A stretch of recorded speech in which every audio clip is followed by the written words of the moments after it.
Hi everybody. I'm here today to discuss about stroke and sepsis. So the objectives of my presentation is we're going to look into the clinical trials on prophylactic antibiotics in preventing complication after stroke, common causes of sepsis in stroke patients, how to prevent these complications, how to recognize sepsis, and what are the 3 stages of sepsis. So why do stroke patients are at risk of infection? 29 to 69% of stroke patients have dysphagia. Up to 68% of patients suffer weakness, whereby they are restricted in their mobility and they are stuck to the bed. 36% of patients suffer incontinence, and most of the time they are mismanaged with Foley's catheter. Although we have less elderly patients comparing to the Western data, we do still get more elderly patients with stroke.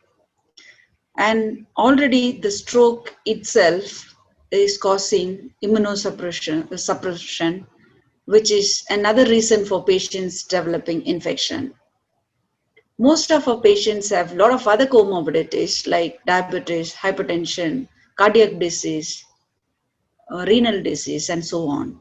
So all these people are already at risk of getting infection, and on top of it, as healthcare workers, we do add it to their burden.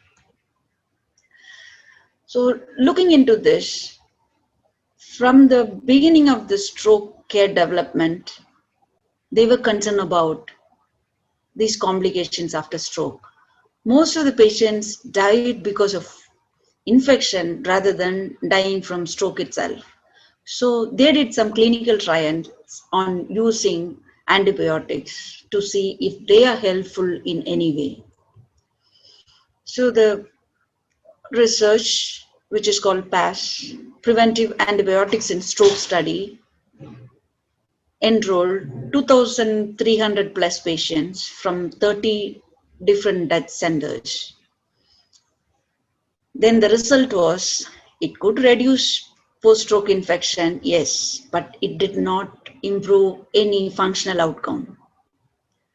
In the similar way, there was another study called Stroke INF, where 1,200 plus patients were enrolled from 48 stroke centers in the United Kingdom. So the result was prophylactic antibiotic did not reduce the frequency of pneumonia within 14 days, and it did not improve any functional recovery.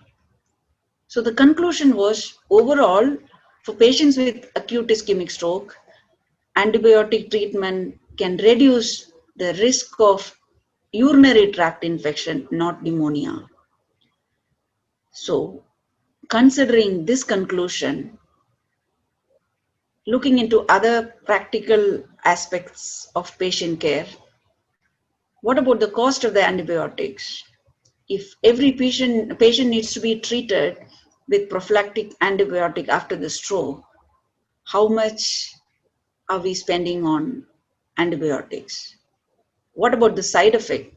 Even a single drug like Panadol has got its own side effect. So what about the side effect of those high antibiotics? If only UTI can be treated with the prophylaxis, so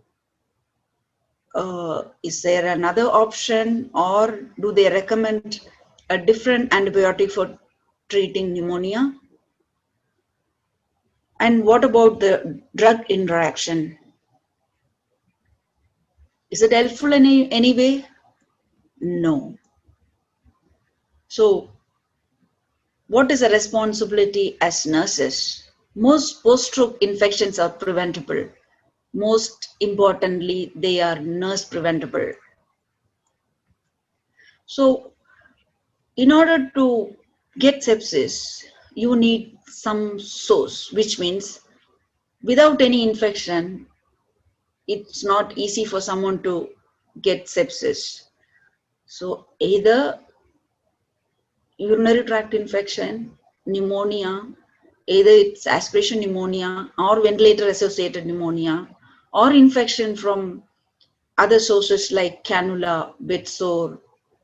These are going to be the common cause for sepsis to develop. So how do we prevent them? 30 to 78% of patients are suffering dysphagia after stroke. And out of this 30 to 78% of patients, almost half of them develop aspiration. 1/3 of people who develop aspiration, they get aspiration pneumonia. And they are at risk of dying 3 times higher than anybody who has no dysphagia or aspiration. So in emergency room, when you receive patients, without checking their swallowing function, is it safe to give them anything orally? We all know that 85% of the patients that we receive are ischemic patients or TIA patients, in which the physician will be pushing for giving aspirin within 48 hours. So we are in a hurry to give aspirin to the patient, but that's not going to do anything with that particular event. The stroke has already happened. The aspirin you're going to give is going to prevent another episode or another event of stroke. So pushing aspirin without doing a swallow screen is not going to give any benefit to the patient. So giving water, giving food is not safe without performing a swallow screen. And some still practice giving medication and saying nil by mouth except medication or nil by mouth after aspirin. That's a wrong practice because food, fluid and medication all go through the same passage and all this carry same risk for aspiration. So what is swallow screen? It's a screening method where a validated tool is used to screen and find out which patient is safe to be started orally or which patient is at risk of developing aspiration if started orally. It takes less than 7 minutes and there are a lot of validated tools available. Every hospital can adopt to anything which is easily practicable in their setup. And the tools which are used in swallow screen, they are 93% sensitive.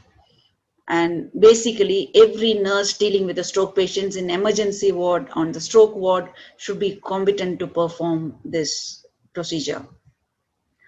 It's just again to red tag patients or differentiate patient who is safe to be started orally or who should not be started orally. As we said, urinary tract infection is the second common complication after a stroke. Incontinence is common in 60 out of every 100 patients. No Foley should be inserted or used without an indication from the urology side. Instead, straight catheter or a clean intermittent catheterization can be used.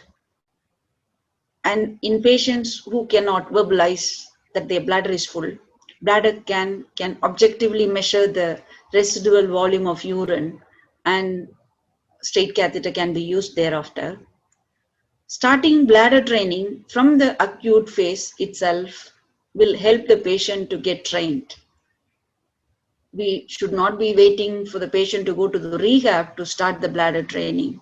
It has to be started from day one, from the day the patient is recognized to have the bladder problem. Sepsis. It's the body's life-threatening response to the infection. It could be anywhere. Sepsis occurs in 1 to 2% of inpatients in general, not stroke alone. And 25% of bed utilization in acute care setting is because of sepsis, which means 1 in every 4 patients go into sepsis. Still, even when we say 25, it's higher, but they say about 16% are still underreported. Maybe due to system failure or due to the practice. 11% increase in expense if patient suffers sepsis. 23 to 65% of death is due to infection. And this is the second common cause of death in non-cardiac patients. How does infection become sepsis? So the source of infection can be anywhere. In stroke, the most common is either pneumonia or UTI. So the bacteria enters the blood and it leaks through the blood vessels, and it can affect any of the organs and it can cause sepsis. So what are some of the common signs and symptoms of sepsis? Patient will have high fever, patient will have sweaty skin. If it's affecting, or when the patient goes into septic shock or sepsis, patient will have disorientation, and it's very common to have shivering while they are having fever. As a compensatory mechanism, the heart rate will increase.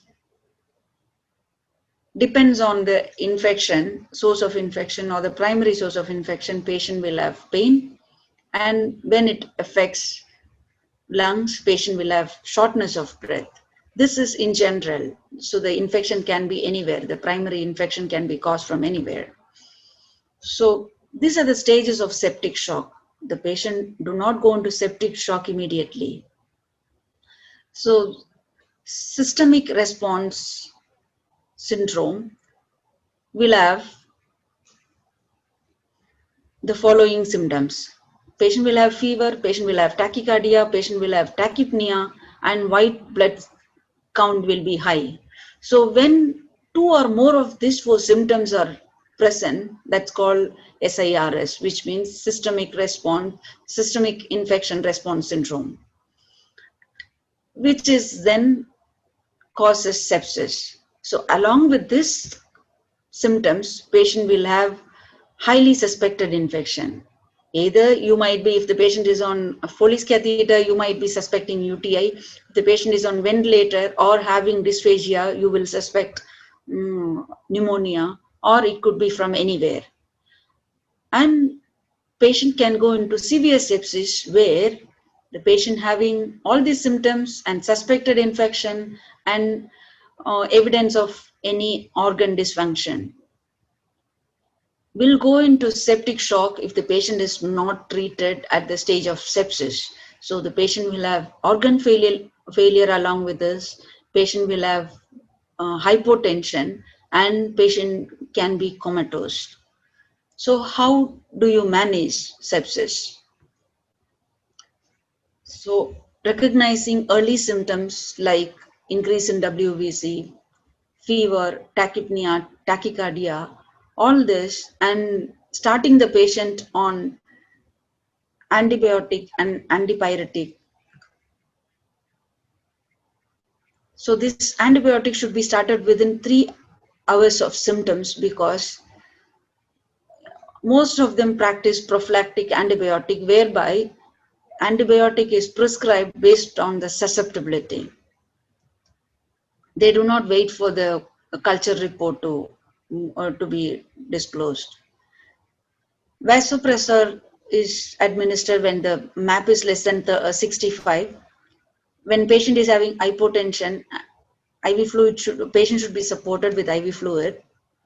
Close monitoring is very important if the patient is not in ICU.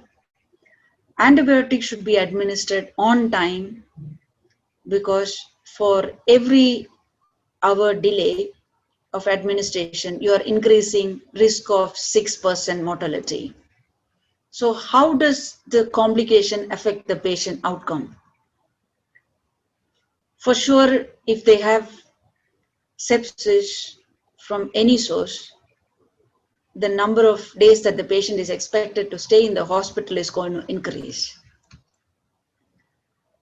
No rehabilitation center will accept the patient when the patient is still having any acute problems, even if it is a fever.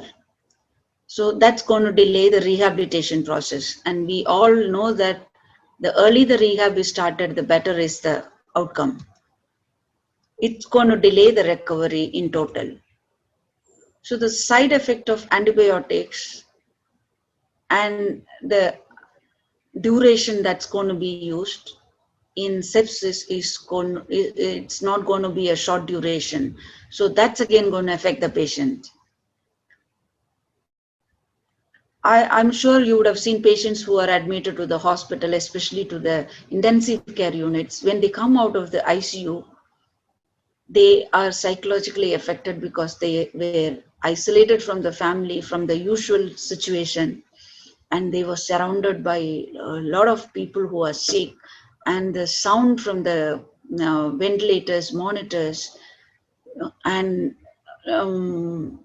less contact with people.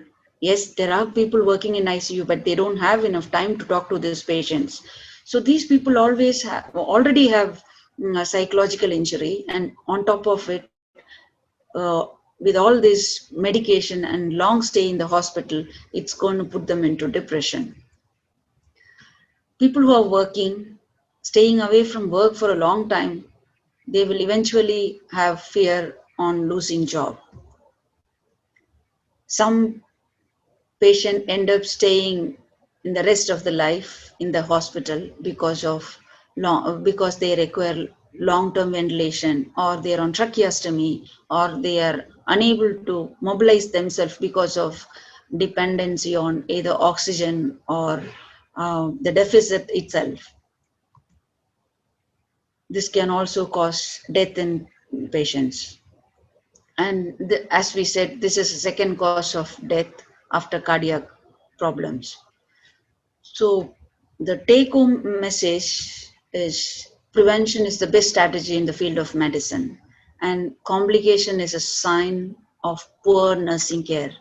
And most of this complication can easily be prevented by nurses. So when we prevent infection, we prevent sepsis, eventually reducing the number of people we are losing. Thank you for listening to the presentation.